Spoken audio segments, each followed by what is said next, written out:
विनती है मेरी प्रभु आज तुम्हें आना है। विनती है मेरी प्रभु आज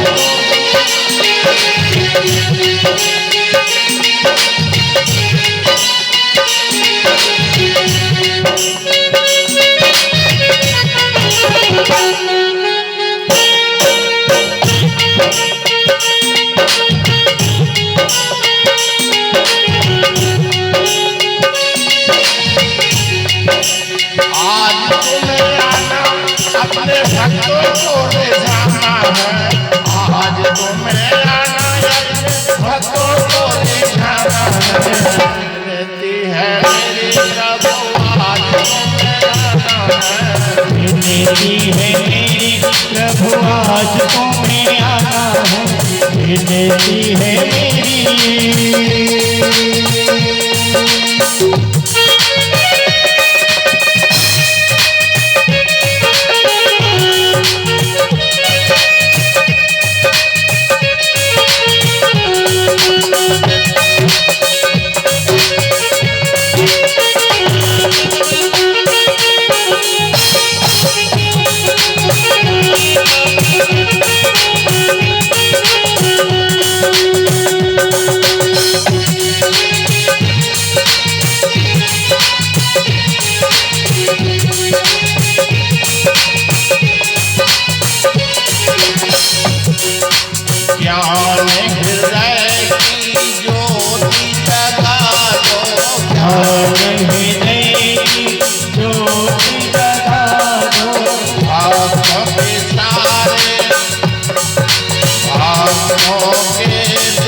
परिवार में अब तुम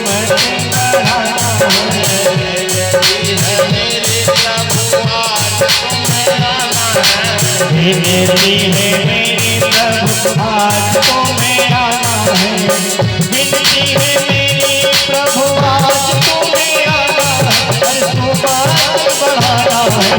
विनती है मेरी प्रभु आज तुम्हें आना है। विनती है मेरी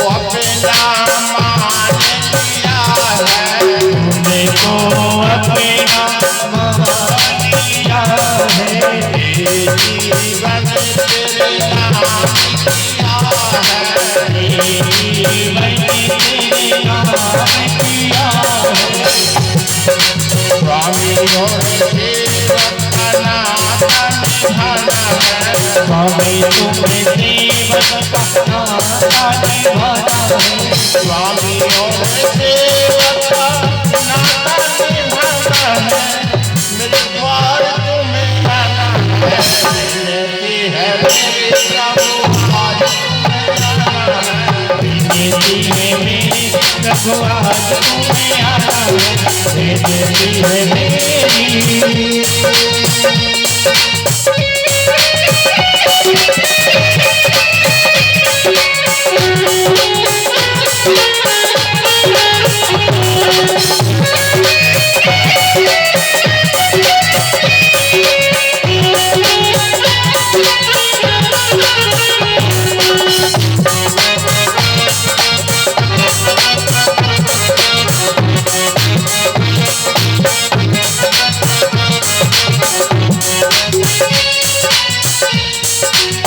वृंदावन बिहारी लाल के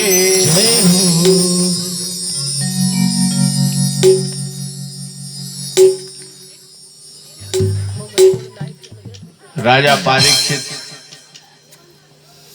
को क्योंकि यह कथा हमेशा ही 5 जगह चलती रहती।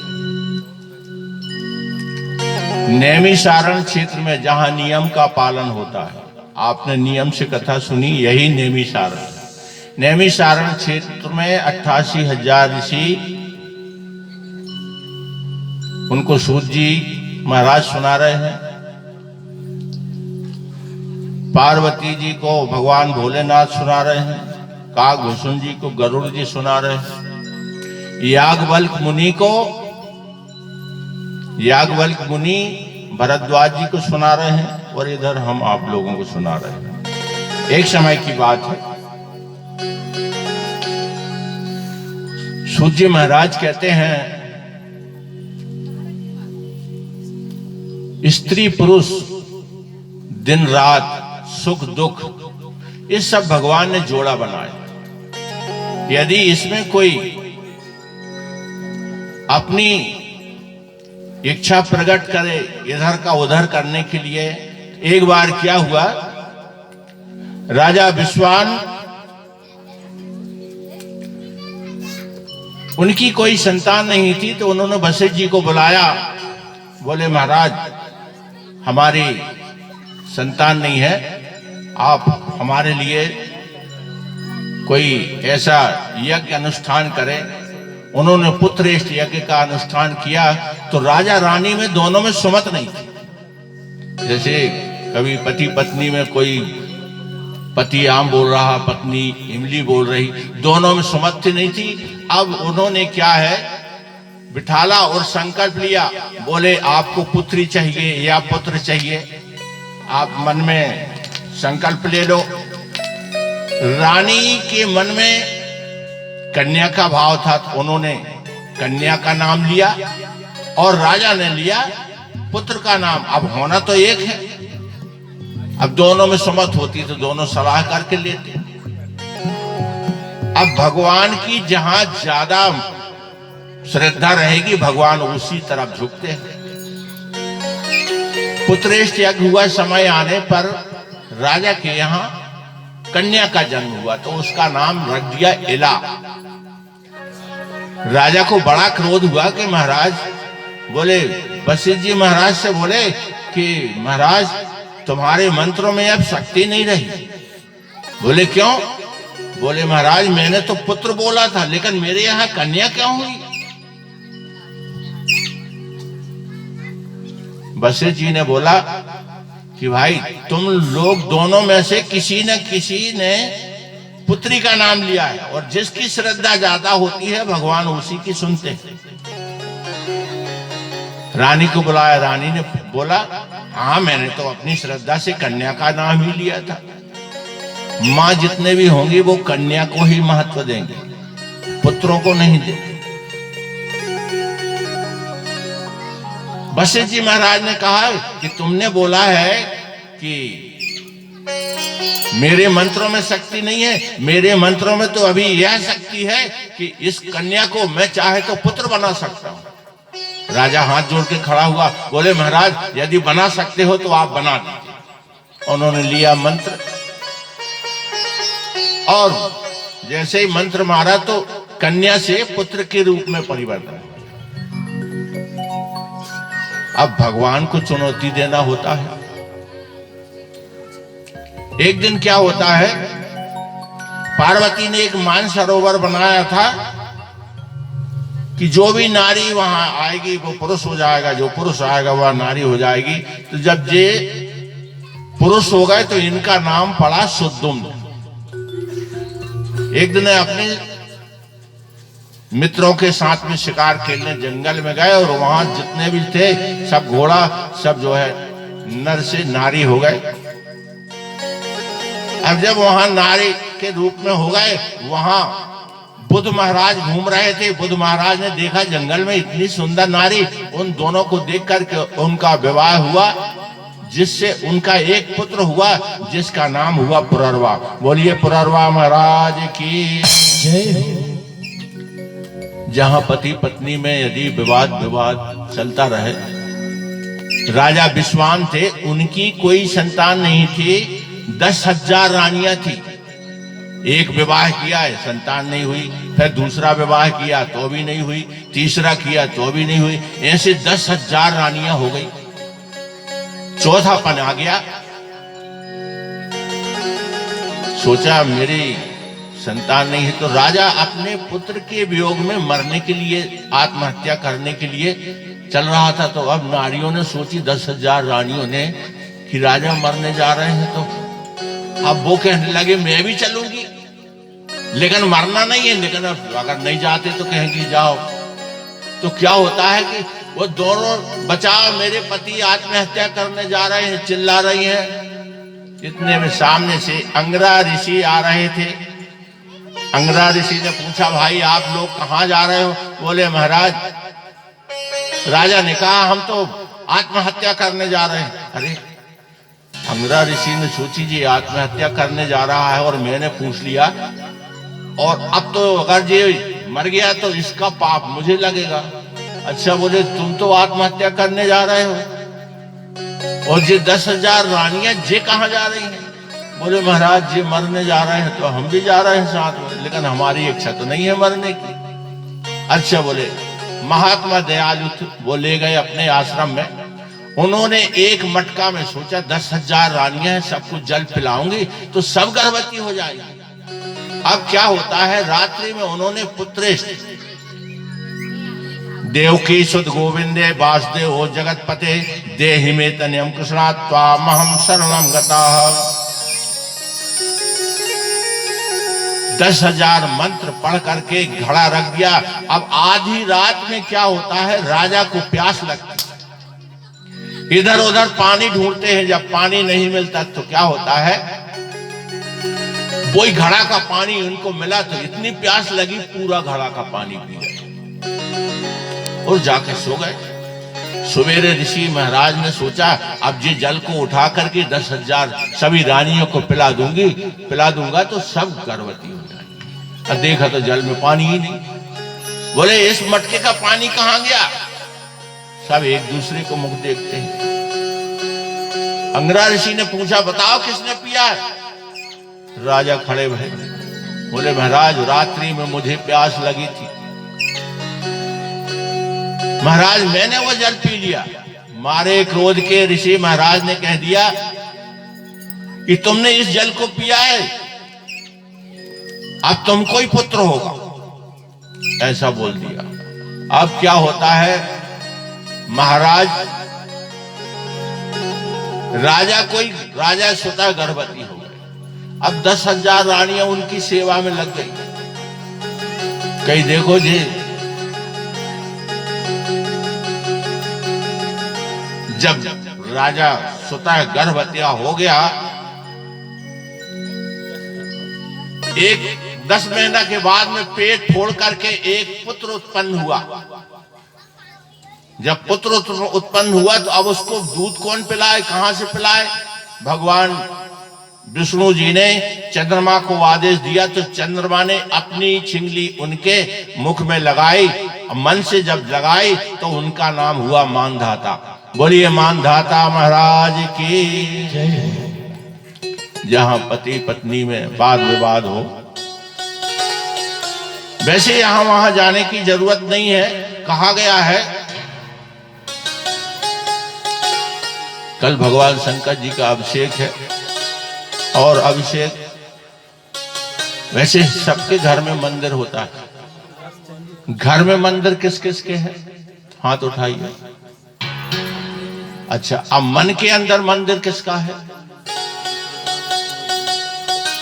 उठाओ तो पूरा उठाओ, इतने में समझ में नहीं आता। सबके अंदर, मन के अंदर मंदिर है तो भगवान आपको कहीं नहीं, जहां आप बैठोगे वहीं आएंगे, क्योंकि भगवान सब जगह है। हृदय से पुकारोगे, क्योंकि कहा गया है कि घर ही में तीरथ बनइबे, मंदिर हम काहे को जइबे। मंदिर हम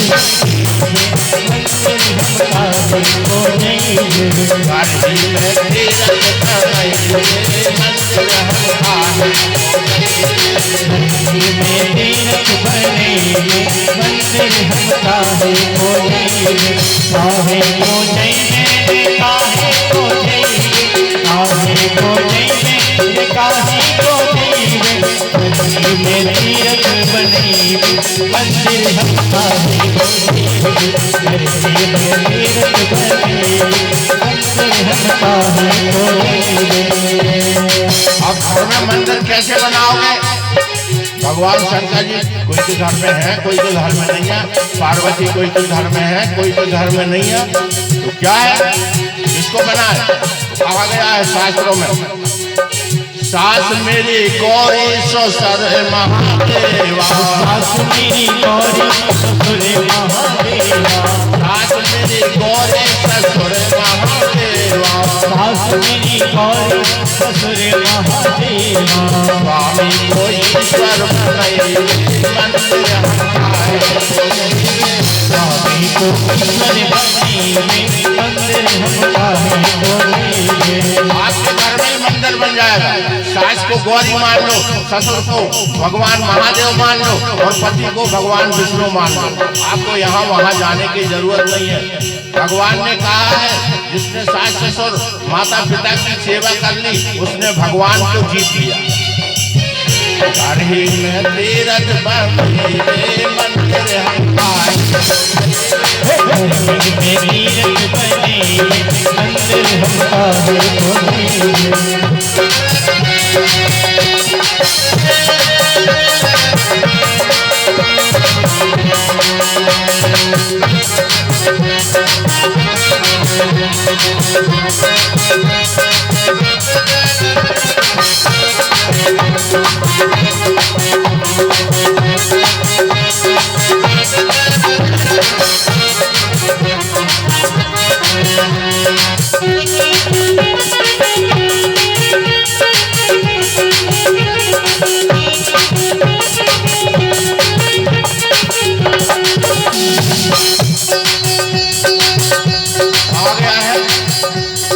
माटी के देवा बोले न डोले, माटी के देवा बोले न डोले, माटी के देवा बोले न डोले, माटी के देवा बोले न डोले। आए बोले हाल लई मंदिर हमारे, काहे को निहाल लइबे मंदिर हम काहे को जइबे।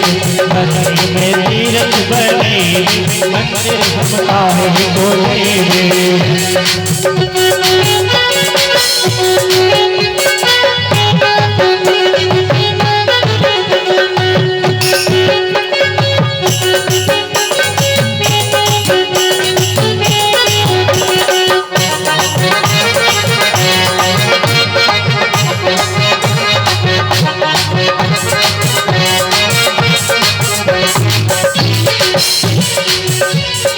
तीरथ के पंडा जगे भर माग, तीरथ के पंडा जग भरे मारे, तीरथ के पंडा जग भर माग, तीरथ के पंडा जल भरे मारे। उनसे पैसा बचेबे मंदिर उनसे पैसा बचइबे मंदिर हम काहे को जइबे।